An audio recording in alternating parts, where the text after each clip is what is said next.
Welcome viewers, this is Gwads here. Welcome to part 2 of my Unh Dk pressure guide. In part 2, I will go over our priority, our stats priority, the glyphs and talents. So basically this part will teach you how to set up your DK for PvP. Alright, let's jump straight into it.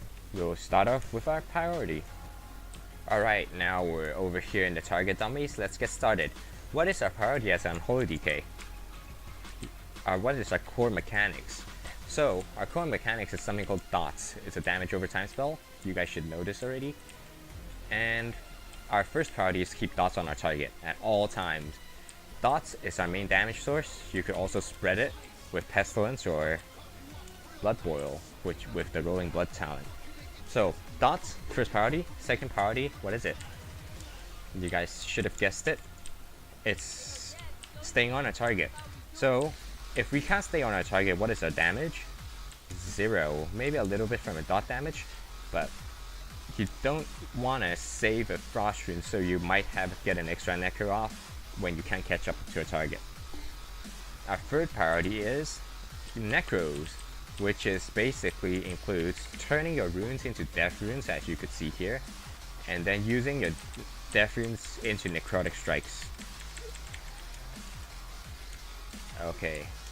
Our next priority is Soul Reaper. When the target's almost at 35% health, I would say put Soul Reaper on the target at 50% health if you're not bursting. If you're bursting, put it on him at 70.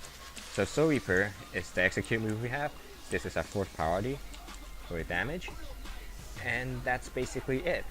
Everything else is a filler. For example, Death and Decay.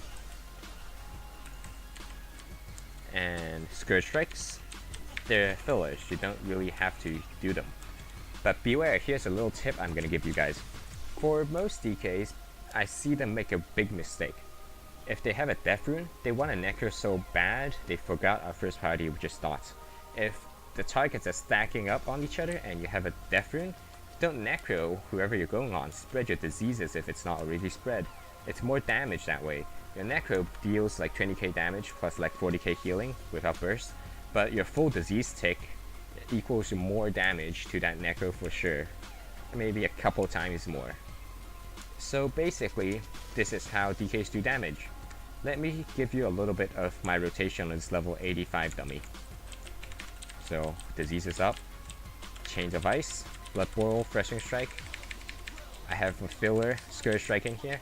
Death Coil whenever I want to. Then see, I'll have necros. I'll use them.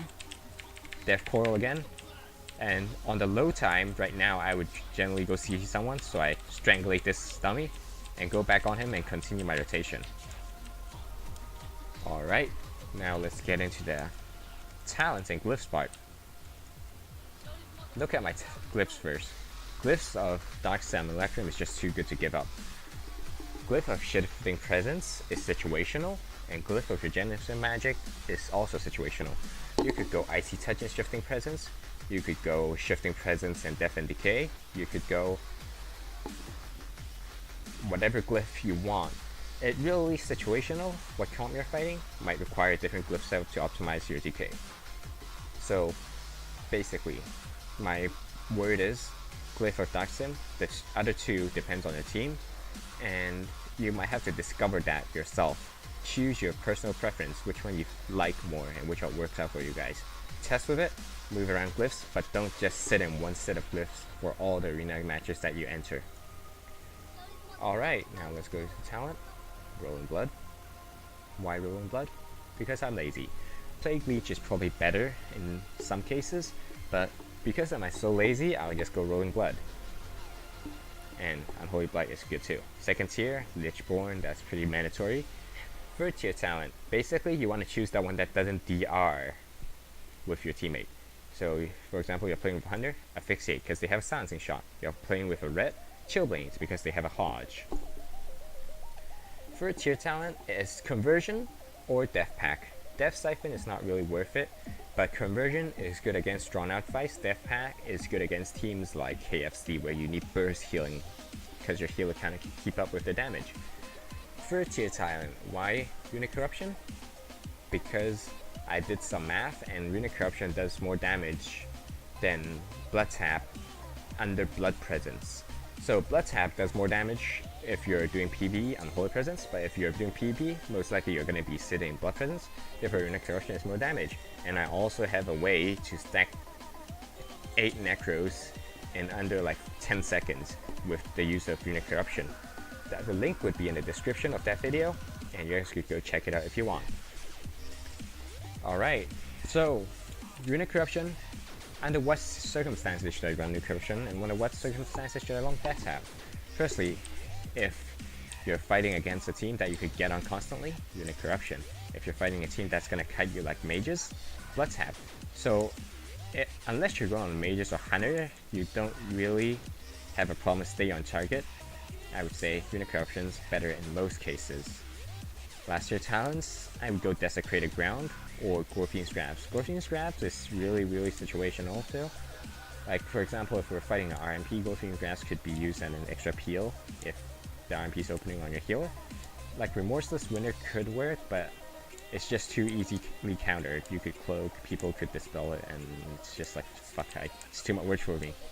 Alright, now let's go into Almighty Stats section.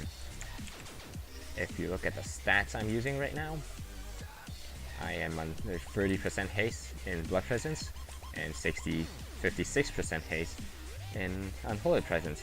So why is my haste so high? Because I prioritize haste. This is my stats priority. My main stat is strength, and what is more important strength is hit cap and soft expertise cap. And under that, I would go strength, haste, mastery, crit. I use an add-on called Reforged Light, which makes my life 10 times easier, which I would show you how to use it right now. Add stats, go here, hit, set to melee hit cap, add stats, expertise, 2, expertise soft cap, add stats, haste, add stats, mastery, add stats, crit. So, as you can see, this is our stat priority: haste cap, expertise soft cap, hit cap haste, mastery, and crit. Then you hit calculate, it should calculate the best reforge for you, hit show. Then, as you can see, I already reforged using this add-on, so my reforge is perfect right now. And yeah, hope you guys enjoyed this video. If you like it, please leave a like, comment, and subscribe. And tell me what should I make next. I have 2 options for you guys. One is an in-depth damage guide that goes over my rotation under certain circumstances. The second one is how to Dark Sim clutch stuff like fear, bubble, pain suppression. There's a perspective to every single class in the game which you could Dark Sim and abuse it to get just the stuff you want. So please leave in the comment which one you want to see, and I will surely make it. And thanks for watching. Bye.